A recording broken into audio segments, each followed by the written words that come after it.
Hello friends, welcome to my YouTube channel Rahul Dhumija classes. आपका मेरे channel पर बहुत बहुत स्वागत है। फ्रेंड्स, आज के वीडियो में हम डिस्कस करेंगे topic 2 of unit 7 that is types of banks. तो मेनली इस वीडियो में हम बात करेंगे बैंक्स कितने तरह के होते हैं, ओके, और उन बैंक्स के बारे में कुछ इंफॉर्मेशन इस वीडियो के अंदर हम डिस्कस करेंगे। ओके, सो फ्रेंड्स, अगर अभी तक आपने फर्स्ट 4 यूनिट्स नहीं करी हैं एंटीनेट कॉमर्स की, तो आप वो भी कर लीजिएगा। वो मैंने अनअकैडमी प्लेटफॉर्म पर डाल रखी है, लिंक मैं डिस्क्रिप्शन में प्रोवाइड कर दूंगा। और फ्रेंड्स, एक रिक्वेस्ट है आपसे, अगर वीडियोस अच्छी लग रही हो तो प्लीज़ इसको लाइक जरूर कीजिए कर दीजिएगा।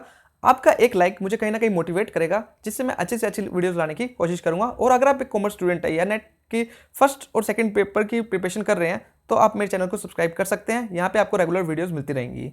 ओके, तो टाइम को वेस्ट किए ना, स्टार्ट करते हैं आज का topic.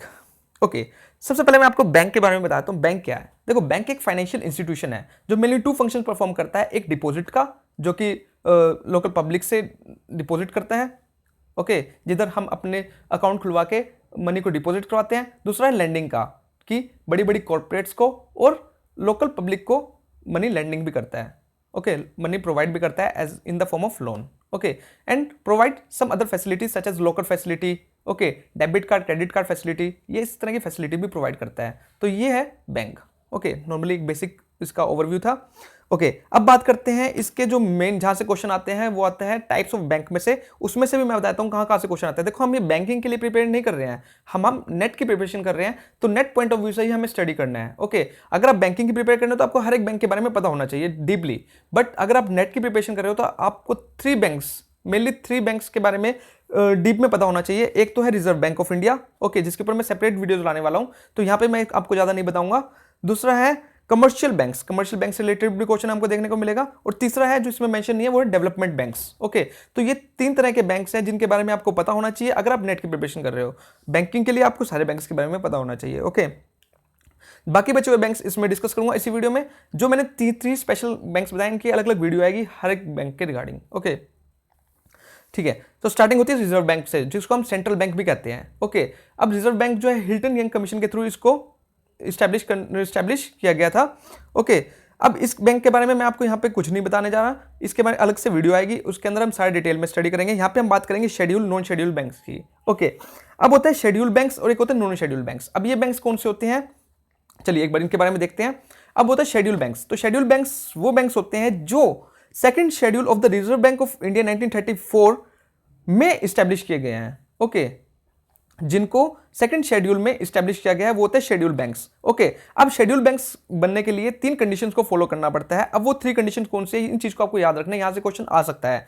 A bank has a paid up capital of, minimum paid up capital bank की 5 लाख की होनी चाहिए। ओके, अगर एक बैंक को शेड्यूल बैंक बनना है तो उसको 5 लाख की मिनिमम पेड अप कैपिटल चाहिए। Okay, a bank requires to satisfy the central bank that its affairs are not carried out in a way that cause harm to the interest of depositors. तो जो deposit करवा रहे हैं money को, उनको harm नहीं करने चाहिए। उसके अफेयर्स इस तरह के नहीं हो कि मान लो कि एक बंदा डिपॉजिट करवा रहा है बैंक के अंदर आके और पता लगे कि उसको उसकी सारी मनी ही गायब हो गई है। ओके, जो डिपॉजिट करवाया उसको लॉस हो गया। तो इस तरह के अफेयर्स नहीं होने चाहिए बैंक्स के।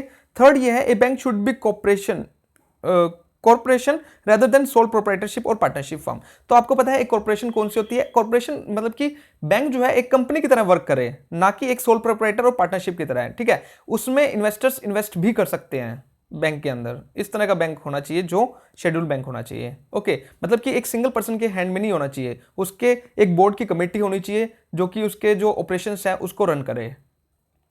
ओके, तो ये 3 कंडीशंस हैं जो कि शेड्यूल बैंक बनने के लिए फुलफिल करनी पड़ती है under the second schedule of the Reserve Bank of India, जहां पे इसको बताया गया है। ओके, आई होप आपको शेड्यूल बैंक क्लियर हो गया होगा। चलिए एक बात और, शेड्यूल बैंक को जो रेगुलेट करता है वो आरबीआई करता है, जबकि नॉन शेड्यूल बैंक को आरबीआई रेगुलेट नहीं करता। ओके, ये चीज आपको पता होनी चाहिए। अब आते हैं नॉन शेड्यूल्स बैंक। अब नॉन शेड्यूल बैंक कौन सा होता है? बिल्कुल अपोजिट। अगर ये 3 कंडीशन फुलफिल नहीं हुई तो वो बैंक जो होगा नॉन शेड्यूल बैंक होगा।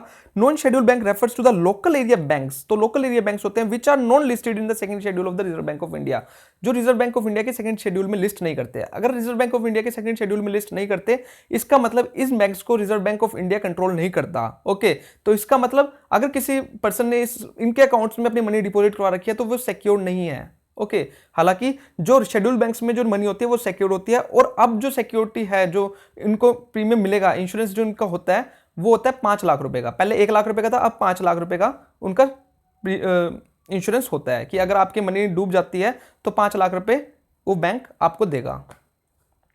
Okay, non schedule banks are also required to maintain the cash reserve requirement not with the RBI but with them. तो जनरली आपको पता है कि बैंक्स को रिक्वायर्ड होता है कि वो सीआरआर जो है कुछ अपने जितना भी डिपॉजिट होता है उसका कुछ परसेंट उनको आरबीआई के पास सबमिट करवाना पड़ता है, जमा करवाना पड़ता है। तो नॉन शेड्यूल बैंक्स के ये रिक्वायरमेंट नहीं है। हाँ, उनको ये रिक्वायरमेंट है कि उनको अपने बैंक में ही कुछ परसेंट रिजर्व करके रखना पड़ेगा। ओके, आरबीआई के पास नहीं रखना पड़ेगा। ये कुछ इंपॉर्टेंट पॉइंट्स है जो आपको पता होना चाहिए। Till today India has only 4 schedule banks. तो आज के टाइम में इंडिया के पास सिर्फ 4, इंडिया के अंदर 4 नॉन शेड्यूल बैंक्स है। इन बैंक्स के बारे में आपको पता होना चाहिए। जनरली पूछा जा सकता है, क्वेश्चन आ सकता है। कौन कौन से हैं? एक है अखंड आनंद कोऑपरेटिव बैंक लिमिटेड, एक है अलावी कोऑपरेटिव बैंक लिमिटेड, एक है अमरनाथ कोऑपरेटिव बैंक लिमिटेड, एक है अमद नागरिक सहकारी बैंक लिमिटेड। ओके, अमद नागरिक सहकारी बैंक लिमिटेड। तो ये 4 बैंक है जो कि नॉन शेड्यूल बैंक है। आपको इनके बारे में पता होना चाहिए। ओके, आई होप आपको क्लियर हो गया होगा कि शेड्यूल बैंक कौन से होते हैं, नॉन शेड्यूल बैंक कौन से होते हैं। चलिए दोबारा चलते हैं। अब जो शेड्यूल बैंक्स हैं वो आगे 2 कैटेगरीज में उनको डिवाइड करा है। जनरली तीसरी कैटेगरी भी है वो डेवलपमेंट बैंक्स की है, उसको इसमें मेंशन नहीं किया गया। ओके, वैसे आप याद रखना। एक है कमर्शियल बैंक्स। अब कमर्शियल बैंक्स कौन से होते हैं? जो नॉर्मली हम बैंक्स देखते हैं, जैसे कि कैनरा बैंक हो गया, स्टेट बैंक हो गया, तो जिसमें प्राइवेट बैंक्स भी इंक्लूड होते हैं, पब्लिक बैंक सेक्टर बैंक्स भी इंक्लूड होते हैं, फॉरेन बैंक्स भी इंक्लूड होते हैं, रीजनल रूरल बैंक्स भी इंक्लूड होते हैं। तो इनके बारे में हम अलग से डिटेल में स्टडी करेंगे, बिल्कुल डीपली। तो इनके बारे में स्टडी करेंगे। अब आते हैं कोऑपरेटिव बैंक्स। अब कोऑपरेटिव बैंक्स कौन से होते हैं? जो कि कोऑपरेटिव सोसाइटी के थ्रू जिनको कंट्रोल किया जाता है, जिसके अंडर उनको स्टैब्लिश किया जाता है। ओके, चलिए पढ़ते हैं कोऑपरेटिव सोसाइटी बैंक्स के। ओके, कोऑपरेटिव बैंक्स कौन से होते हैं? तो cooperative banks are registered under the cooperative society act 1912। Okay, तो पता होना चाहिए कि कोऑपरेटिव बैंक्स कौन से किसके अंडर रजिस्टर्ड हैं। तो ये कोऑपरेटिव सोसाइटी एक्ट 1912 के अंदर रजिस्टर्ड है and they are run by elected managing committees. These work on no profit no loss basis. तो ये जो बैंक्स होते हैं ये no profit no loss base पे वर्क करते हैं, ये भी आपको पता होना चाहिए। जनरली जो बैंक्स होते हैं कमर्शियल बैंक्स वो प्रॉफिट के लिए ही वर्क करते हैं। ओके, जबकि ये बैंक्स जो होते हैं ये नो प्रॉफिट नो लॉस पर वर्क करते हैं and mainly serve entrepreneurs, small business, industries and self employment in urban areas. तो मेनली जो किसको सर्व करते हैं?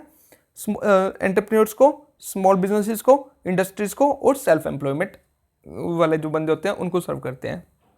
ओके, अब इनको आगे 2 पार्ट्स में डिवाइड किया गया। एक होते हैं अर्बन कोऑपरेटिव बैंक्स, तो जनरली जो आपको शहरों में देखने को मिलेंगे। Refers to the primary cooperative banks located in urban और सेमी अर्बन एरियाज। तो सेमी अर्बन एरियाज जिसको हम गांव भी कह सकते हैं और शहर भी कह सकते हैं। Okay, these banks essentially lend to small borrowers and businesses center around communities, localities, work place. तो जो उनके आसपास के जितने भी ग्रुप्स होते हैं, वो कमिटीज होती हैं, उनको जो है ये बैंक लोन प्रोवाइड करते हैं।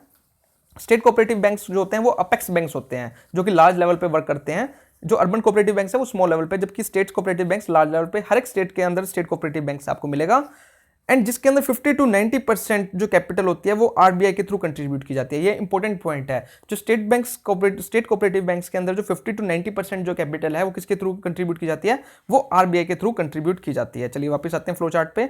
तो अब हमने इसके बारे में भी डिस्कस कर लिया, इनके बारे में भी डिस्कस कर लिया। ओके, तो अब रह गया हमारा कमर्शियल बैंक्स, रिजर्व बैंक और डेवलपमेंट बैंक। तो इनके ऊपर सेपरेट वीडियोस आएगी। इनके बाद में हमें डीपली बताऊंगा क्योंकि इनके ऊपर से ही सारे क्वेश्चन आते हैं। अगर आप लास्ट 10 ईयर्स को एनालाइज करके देखोगे तो आपको कमर्शियल बैंक से, रिजर्व बैंक से और डेवलपमेंट बैंक के ही क्वेश्चन दिखेंगे। इनमें से क्वेश्चन नहीं जनरली आस्क नहीं किया जाता, तो 90% चांसेस है कि उनमें से ही क्वेश्चन मिलेंगे। हालांकि मैं इनके बारे में आपको बता दिया। So thank you friends for listening and don't forget to subscribe my channel अगर आप कॉमर्स स्टूडेंट हैं and hit like if you really enjoy the video. अगर आपने को अच्छी लगी तो प्लीज को लाइक जरूर कीजिएगा and follow me on Unacademy if you are preparing for UGC NET commerce.